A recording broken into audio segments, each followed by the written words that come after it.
நம்ம இப்போ ஃபிசிக்ஸில் ஃபோர்ஸ் பற்றி ஒரு லெசன் பார்த்துட்ருக்கோம். நீங்கள் இதை படித்து பார்த்தா தெரியும். an object can't move by itself, it can't change shape speed by itself, it can't change its direction by itself and its shape can't change by itself. அதாவது அதால் மாற முடியாது.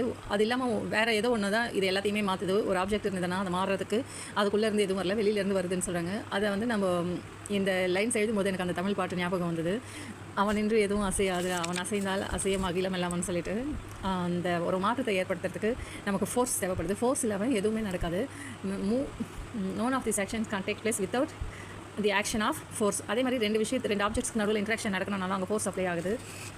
அந்த ஃபோர்ஸ்ன்றது என்னென்னு பார்க்குறப்போ எனர்ஜி இன் பர்டிகுலர் டைரெக்ஷனில் எனர்ஜிக்கு டைரெக்ஷன் இல்லை, energy ஒரு பர்டிகுலர் டைரெக்ஷனில் மூவ் ஆக ஆரம்பிச்சதுன்னா அது ஃபோர்ஸ்ன்னு சொல்கிறோம். அது ஒரு பொருள் மேலே செயல்படுறப்போ புஷ்ஷாவோ புல்லாவோ இருக்குன்றதை நம்ம பார்த்துருக்கோம். இது உங்களுக்கு புரியும்னு நம்புகிறேன். நன்றி. நம்ம எனர்ஜியை பற்றி பார்த்தோம், ஃபோர்ஸை பற்றி பார்த்தோம். எனர்ஜி மூவிங்கில் ஒரு பர்டிகுலர் டைரெக்ஷனில் மூவ் ஆச்சுன்னா அது ஃபோர்ஸ்ன்னு பார்த்தோம். எனர்ஜி இன் பர்டிகுலர் டைரெக்ஷன் எமோஷன்னு நமக்கு தெரியும். அப்போது எனர்ஜின்றது சிங்குலாரிட்டி ஃபீல்டு. அதில் எமோஷன் ஏதோ ஒரு எமோஷன் வர்றதுனால தான் பிரிஞ்சு அதிலிருந்து மூவ் ஆகிறதுன்றதே நடக்குது.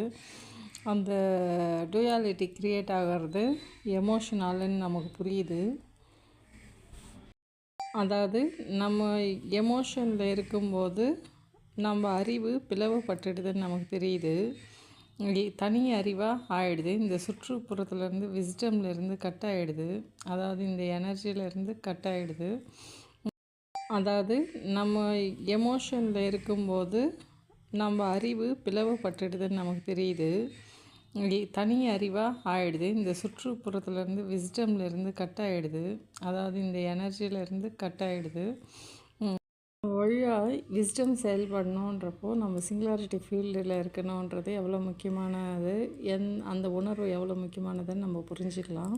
நம்ம எமோஷன் ஆகிறோன்னா நம்ம டியூவாலிட்டியில் இருக்கிறோம். நான் என்ற ஈகோ ஓங்கி வளருதுன்றதையும் நம்ம புரிஞ்சிக்க முடியும்.